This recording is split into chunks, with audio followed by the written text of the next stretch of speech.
Olá pessoal, nós vamos iniciar um bate-papo hoje. Nós estamos convidando aqui o doutor Luciano Caran para nos auxiliar nessa conversa, que a gente precisa do auxílio jurídico, doutor. A gente pensa muita coisa, a gente precisa de um respaldo técnico para poder tomar decisão. Estamos aqui com a diretora da Secretaria de Saúde e Segurança, a Regina Strepex, e diretoria jurídica nossa, Secretaria Jurídica, Patrícia de Oliveira. Nós vamos, quase que eu falo o seu nome de solteiro. Aí o que a gente bolou aqui, doutor? A gente tem muita dúvida da diretoria do sindicato referente a essa doença terrível que está nos abatendo. E esse sofrimento, doutor, está caindo nas costas de todas as famílias dos trabalhadores eletricitários. O que a gente queria ouvir hoje, o senhor, é quais os caminhos que a gente tem para resguardar esses trabalhadores que estão trabalhando de fato nessa linha de frente, no serviço essencial, estão adquirindo a doença, e quando afastado, como vai ser o after day, né? Como vai ser o dia seguinte? Esses dias afastados vai ser considerado doença ocupacional, acidente do trabalho? Como que o senhor pensa que vai ser a tratativa desses companheiros e companheiras que estão sofrendo com essa doença? E qual é o remédio jurídico que o sindicato, né, através das secretarias aqui, pode dar para essa questão? Esse é o tópico principal nosso aqui, a gente vai pedir o seu auxílio. E aí, gente, pode ficar muito à vontade, Regina, Patrícia, para ir conversando. Bom, Chicão, primeiro quero agradecer o convite, né, dessa oportunidade de bater um papo aqui com vocês. Agradecer também, né, o convite que foi feito pela Regina, pela doutora Patrícia, que é o departamento jurídico. Parabenizar vocês aí pela iniciativa, já que nós estamos falando de um tema atualíssimo, né? Ou seja, que até um primeiro momento todo mundo achava que era uma gripezinha e no fundo não é. E a doença, quando atingido do ponto de vista previdenciário, seja previdenciário comum ou acidentário, não é mais doença ocupacional, é um benefício por incapacidade temporária ou definitiva, né? Na verdade, só deram uma mudada só no nome, mas no fundo é a mesma situação, ou seja, o requisito, o auxílio doença. Se a pessoa tem um estado mais agravado, incapacidade total, ele pode até receber aposentadoria por invalidez. O que importa aí é o laudo médico que define a doença e o grau de incapacidade.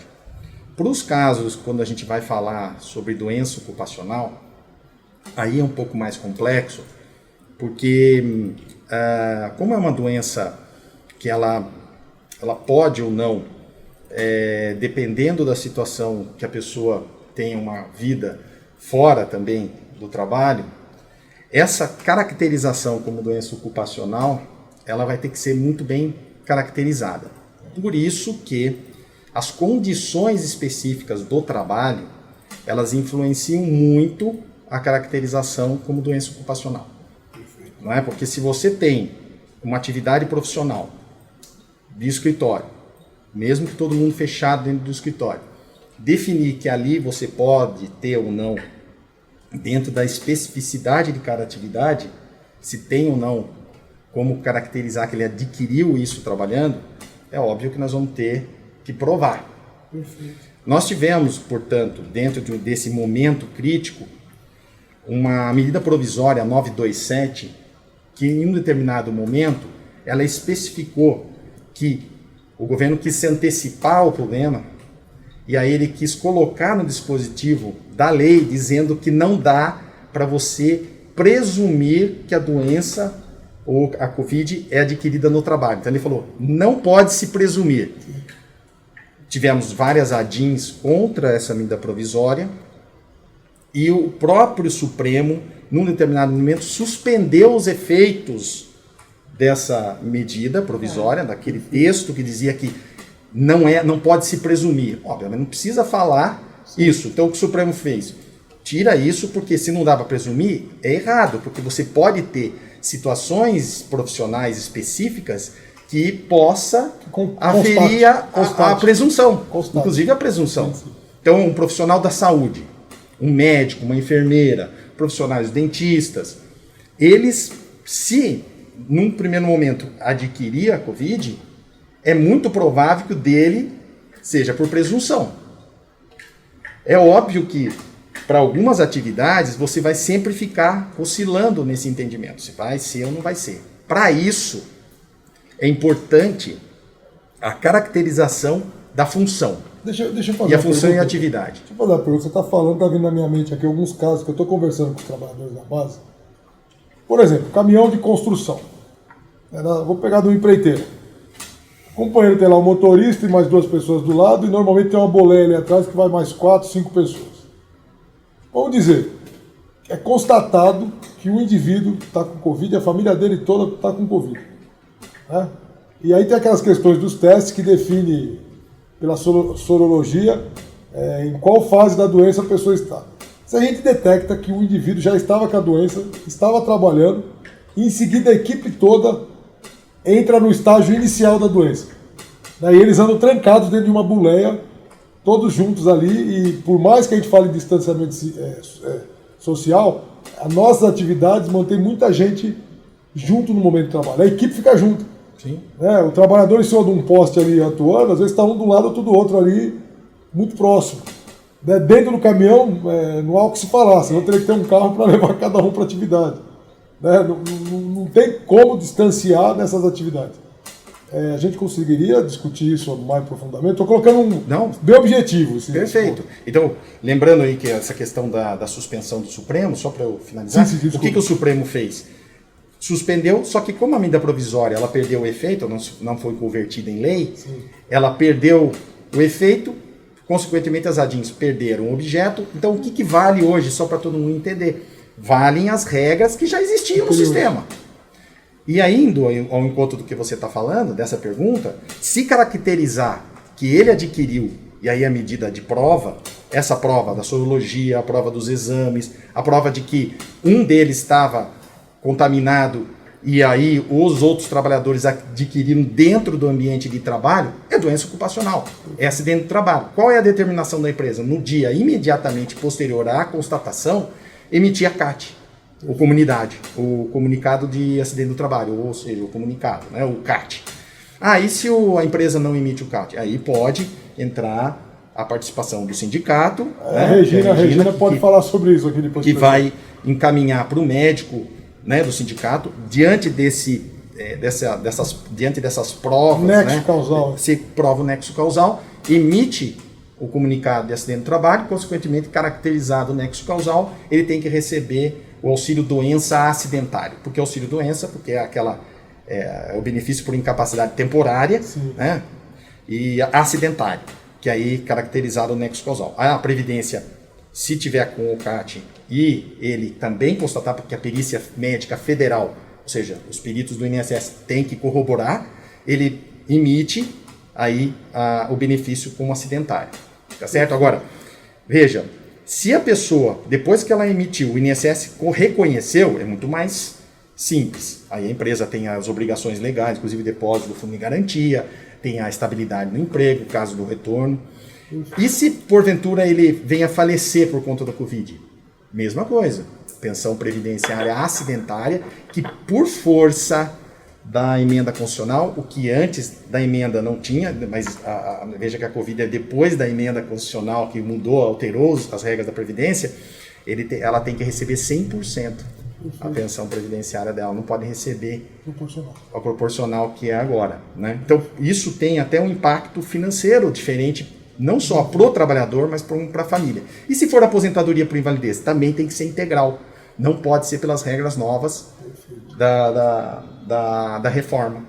Então, a caracterização de doença ocupacional e acidente, ela não tem só o impacto imediato de atender aquele benefício para quem está afastado, mas ela amplia o leque e abre possibilidades para você de proteção previdenciária, proteção trabalhista, estabilidades e uma série de outras questões. Por isso que o CAT é importante. Porque mesmo que o INSS não reconheça, depois você pode judicializar a questão. Deixa eu abrir um parênteses no CAT aqui, doutor, aproveitando. Desculpa te cortar assim de vez em quando, mas depois eu vou até pedir para a Regina falar sobre isso. Fazer um merchan da nossa Secretaria de Saúde e Segurança aqui do sindicato. Nós temos aqui, o doutor Marcos está afastado, é um dos médicos nossos que atua na segurança do trabalho, na saúde do trabalhador. E a gente abre o CAT quando a empresa não quer abrir. É importante o trabalhador saber disso. É importante a gente frisar isso aqui, né, que é uma prerrogativa do sindicato abrir CAT. né? O Ministério do Trabalho antigamente poderia abrir, ou seja, a secretaria envolvida hoje no Ministério da Economia tem essa obrigação constitucional, o sindicato tem, a empresa tem a obrigação legal. Se ela não abrir, o trabalhador pode vir nos procurar aqui, sem dúvida, e aí vai procurar a Regina. Eu quero que a Regina fale de como funciona e a abertura de CAT e os telefones para contato com o pessoal que está nos assistindo. Nós já temos, né, doutor, funcionando aqui há alguns anos já, a nossa secretaria. A gente conta, como o Chicão já falou, com o doutor Marcos Aranda, que é o nosso médico do trabalho. A gente tem o apoio de um engenheiro do trabalho aqui, que é o Antônio Moreira. Então a gente tem uma secretaria muito bem estruturada já e que a gente já vem abrindo uma quantidade grande dos CATs. A gente inclusive já abriu alguns CATs de Covid, dando amparo para esses trabalhadores, porque as empresas normalmente elas ignoram, muitas vezes elas se negam a abrir. A gente tem feito já. Esse volume diminuiu um pouco, mas a gente faz. Eu queria aproveitar até para te fazer uma pergunta. O ideal seria que os trabalhadores viessem num grupo. Por exemplo, você sabe que o seu setor teve algum problema e de lá 2 ou 3 acabaram pegando a doença. O ideal seria que essas pessoas fizessem um grupo e a gente fizesse um CAT ali no mesmo momento para todo mundo, até para futuramente, judicialmente, se precisar, ali eles mesmos já se ampararem nessas provas? Sem dúvida, porque, veja, o CAT é um documento do médico do trabalho, médico de segurança do trabalho, mas aquele que constate que de fato ele tem a doença e tem um nexo causal. Só que a prova pode ser ampliada com as provas testemunhais. Eu vou te dar um exemplo. Essa daí que você pode já colocar como um exemplo, que é o próprio Covid, dos grupos que você tem ali, as pessoas que inclusive algumas foram contaminadas pelo próprio colega, tá certo? Que ele vai poder testemunhar isso. Mas eu vou falar do leiturista. Eu ganhei um benefício acidentário para um leiturista, que na ocasião ele estava trabalhando na rua e se acidentou, caiu num buraco, se tropeçou, quebrou a perna, ficou com sequelas inclusive dessa fratura, e a empresa não quis emitir o CAT, falou que não era problema dele, porque não tinha nexo causal. É lógico que tem nexo causal. E como que nós provamos isso? Uma pessoa que estava lá, que estava na rua, um morador da rua, pegou e falou, eu vi o acidente. E foi lá e testemunhou judicialmente que ele viu o acidente, ele caindo. Porque naquele momento ele não teve a ocorrência emergencial para tirá-lo, porque de repente ali um boletim do próprio SAMU ou do boletim de ocorrência, isso também ajuda muito, né, para esses tipos de acidentes típicos. E a evidência, né? E a evidência. Aí o juiz, ouvindo a testemunha, falou, eu vi o funcionário da elétrica, da empresa elétrica, que ele caiu no buraco. Então você vê que é prova testemunhal que corrobora o quê? A negativa que houve da emissão de CAT. Depois ele não conseguiu emitir o CAT, foi numa oportunidade, eu acho que ele já nem estava, ele foi demitido, em seguida depois ele conseguiu a reintegração. Olha como o efeito de ser acidentário, né? Porque ele tinha aquela estabilidade de 30 dias, depois ele tinha ganho a estabilidade de 1 ano, quando caracterizou como acidente. Aí ele reintegrou, e aí depois foram obrigados a emitir a CAT, porque daí já tinha acidentária definida. Então, na questão do Covid, não é diferente. Você tem que ter a prova também, se for possível, a prova testemunhal. Por isso é interessante, sim. É interessante que cada funcionário também coloque ali, se puder, né, o nome dele. Nós não sabemos se todos os funcionários vão querer fazer isso ou não, né? A gente sabe que tem outras implicações.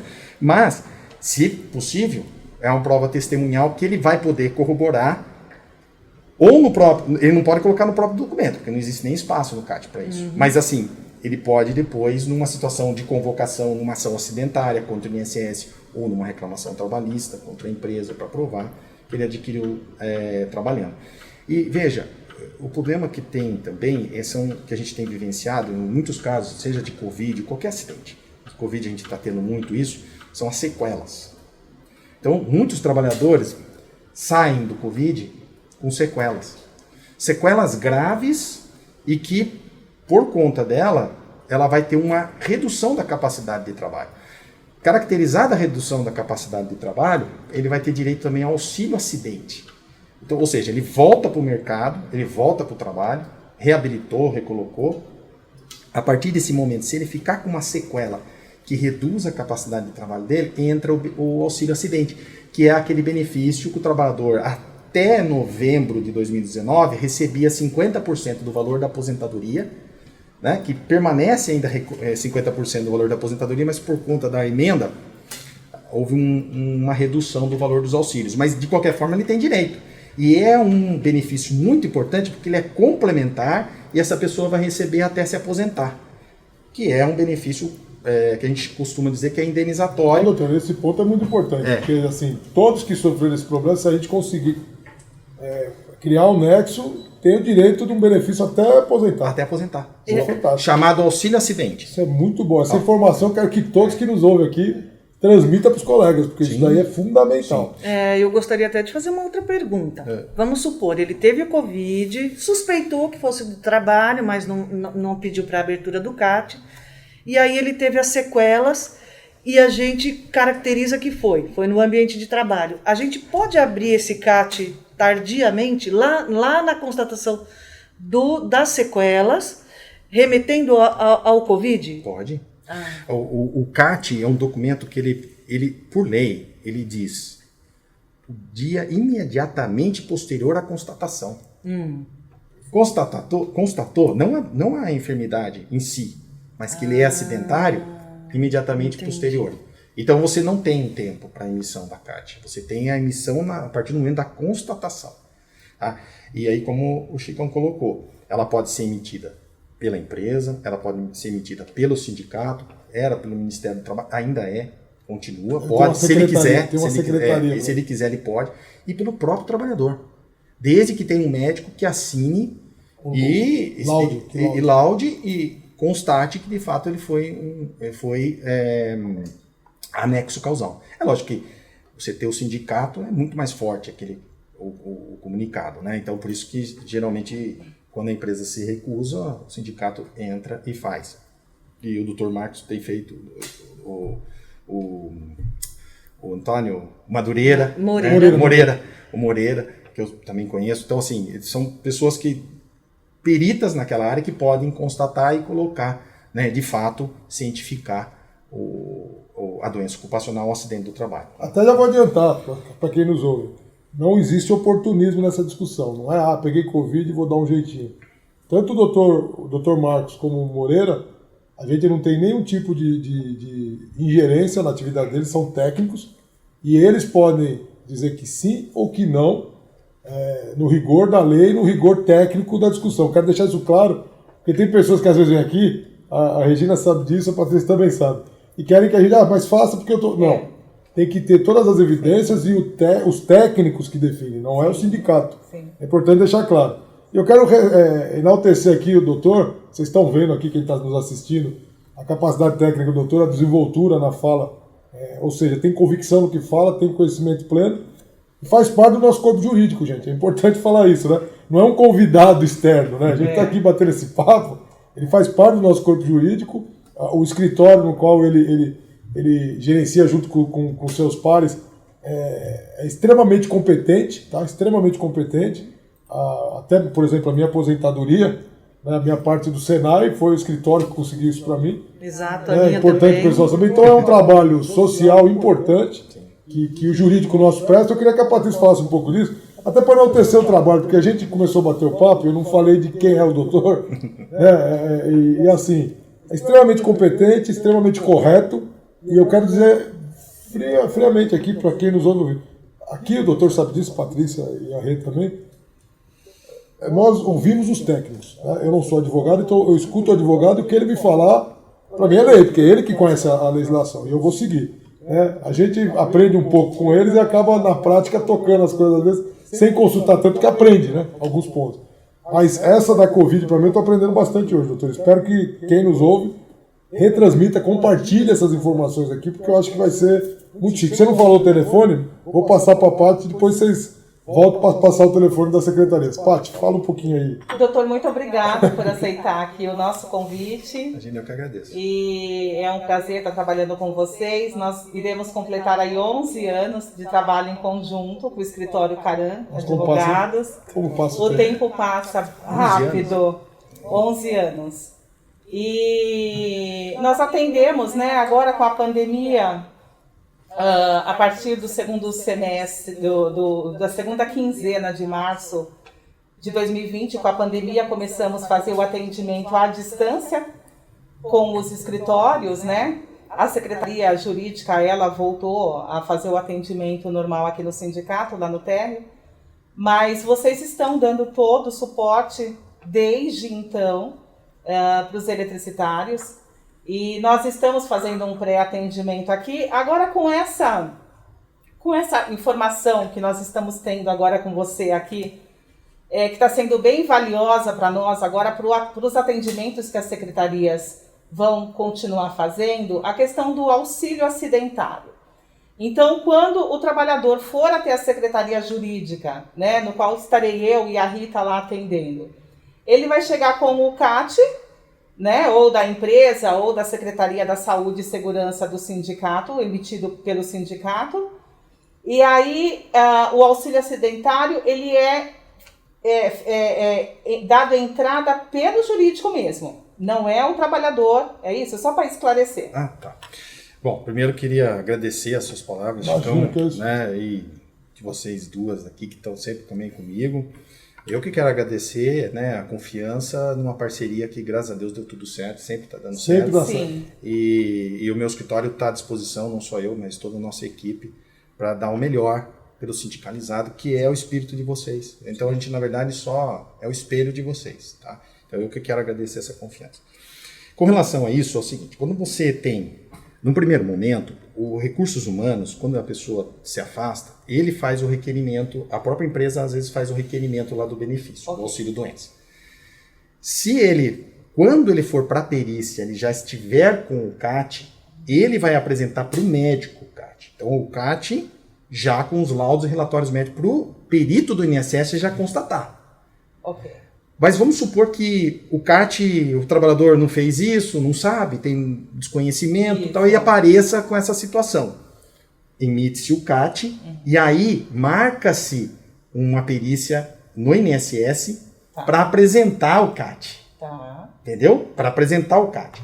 Ah, mas ele está dentro do benefício, como que ele vai fazer isso? Aí você tem o Meu INSS, que é o portal da Previdência. Cada trabalhador tem o acesso ao portal. Dentro do portal, você faz um pedido de revisão e junta o CAT. Aí a gente pode fazer para o trabalhador. Ok. Tá? Porque daí se o trabalhador não tem ali a Habilidade. intimidade com o portal e tudo mais, Ok. é lógico, a gente precisa dar senha de acesso ao portal, o trabalhador nem precisa ficar preocupado de dar essa senha, não é senha de banco, não é de nada. É uma senha para acesso a informações da Previdência e basicamente para você fazer alguns pedidos. Aí você faz o pedido como acidentário, porque tem que passar pela Previdência esse pedido. Seja no início, quando ele dá a entrada, na perícia inicial, seja num pedido de prorrogação, ou seja, quando o trabalhador tem lá um prazo que o INSS concede de benefício. Aí com 15 dias que antecede a cessação, ele tem um pedido de prorrogação, se caso ele permanecer doente. Sim. Então ele faz o pedido de prorrogação, no pedido de prorrogação, ele pode fazer um recurso juntada, ou seja, tem uma série de oportunidades. É muito detalhe, doutor. É melhor procurar advogado. Mas dá para fazer. Dá para ele fazer.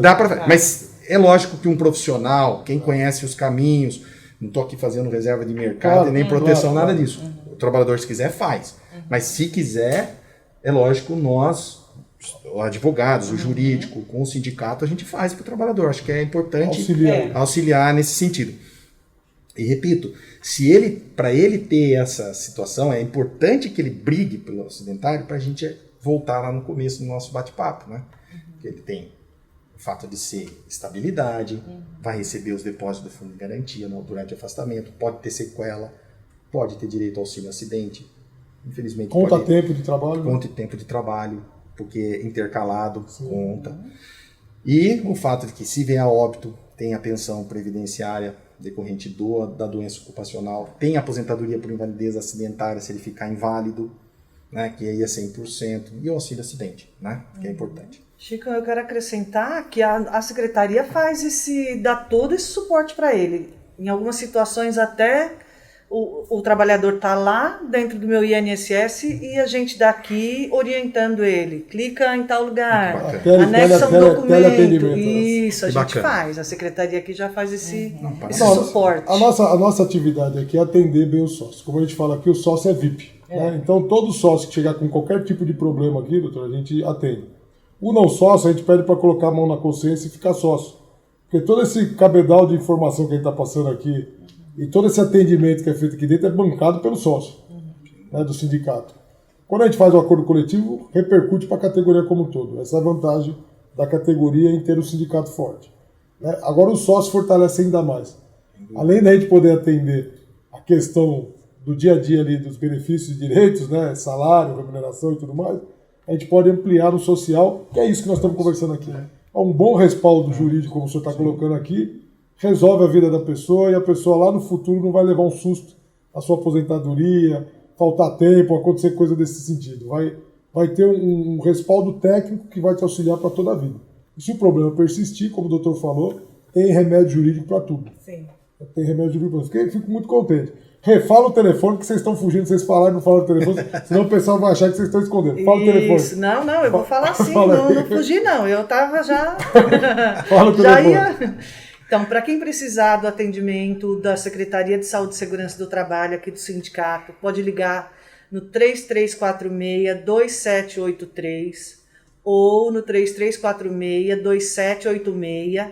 As meninas vão orientar e, quando necessário, elas redirecionam esse trabalhador para mim, quando ele precisa de um pouco mais de orientação, saber se ele está afastado, se ele está trabalhando, se ele fez alguma cirurgia. Aí elas direcionam para mim diretamente no meu celular e eu dou todo esse suporte para ele, tá? Então pode ligar que a gente está à disposição aqui na secretaria nossa. Beleza, repate também. Isso, passa o telefone. A Secretaria Jurídica também está à disposição da categoria no 3346-2751 e 3346-2729. Pode falar com a Patrícia, que sou eu, ou com a Rita, que é a nossa assistente jurídica. Beleza, Paty. O doutor faz parte do quadro de advogados que nos atende aqui no dia a dia. E assim, eu vou dizer para você, eu tenho orgulho do trabalho que a gente faz. E a gente gostaria de estar pegando na mão e ajudando todo mundo. Só que são 1.574 locais para visitar e são 25 diretores. Está 3 aqui agora, ou seja, alguma base está descoberta, mas nós estamos passando a informação importante, preciosa. Mas o trabalho está muito carente, eu estou sentindo isso. E essa carência, esse tipo de coisa que nós estamos fazendo aqui, de transmitir usando rede social, né, isso daqui vai subir no YouTube, né, e vai ser feito um podcast dessa conversa nossa aqui e soltado para a categoria. Acho que isso é muito rico e acrescenta muito. Pedir para os trabalhadores, compartilhem, multipliquem essa informação, peça para os colegas curtirem nossas redes sociais. E aí, doutor, quero que você continue, que eu sei que você tem muita informação. Se tiver mais algo para colocar, a gente está na última parte do nosso programa aqui, última fase. Pode falar à vontade e fazer as conclusões aí que o senhor entender necessário. Só acrescentando, já que você tinha comentado, de certa forma importante, que o período de afastamento conta para efeito de aposentadoria, e mesmo acidentário ou não, agora, por força de decisão judicial, conta também como tempo especial. Então, antigamente, nós tínhamos uma discussão se o auxílio-doença previdenciário contava como tempo especial, agora conta também. Então, mesmo que ele não seja acidentário, ele vai contar como tempo especial. Isso é muito importante.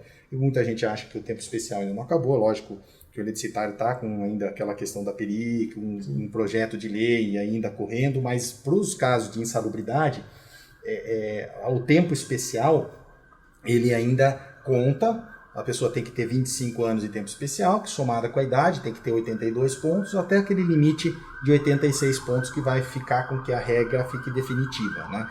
Mas eu só estou acrescentando aqui porque a gente puxou o gancho aí da questão do auxílio-doença e ser acidentário não se conta, você fez essa pergunta, e conta, e ainda conta para efeito daqueles trabalhadores que atuam na atividade especial, conta como especial, tá certo? Outra coisa que a gente tem verificado assim na prática é que alguns CATs, né, que quando são emitidos, ele tem a função de colocar ali principalmente a questão da função específica que a pessoa exerce. É muito, muito importante.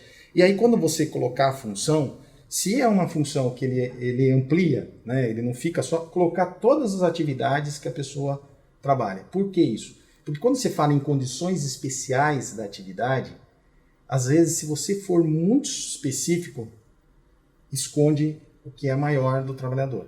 Porque ele pode ter uma função, aí vocês podem falar melhor do que eu, mas ele é leiturista, mas ali ele tem, dentro da função de leiturista, outras funções que estão em condições especiais, eles estão em condições de risco profissional. É importante que, quando você vai descrever a função, então tem o campo ali e vai acrescentando um pouquinho mais de informação. Basicamente isso, só estou colocando porque isso, às vezes, para o Poder Judiciário, que às vezes a gente tem que judicializar, o juiz ele olha com outros olhos. Auxilia na decisão. Na decisão. Tá? Perfeito. Olha, doutor, é uma pena que a gente definiu um range curto de tempo para a gente conversar, mas não vai faltar oportunidade. A gente pode convidar para outros temas para a gente amadurecer.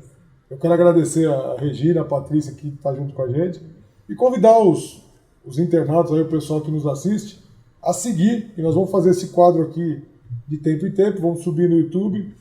Clica aí no sininho, siga a gente no YouTube, que vocês vão ter informações preciosas sempre. Doutor, muito obrigado, doutor Luciano. Obrigado, Padre Rê, tamo junto. Eu que agradeço a oportunidade, mais uma vez, né, desse convite. E é muito importante isso, né? É quando o sindicato olha o ser humano.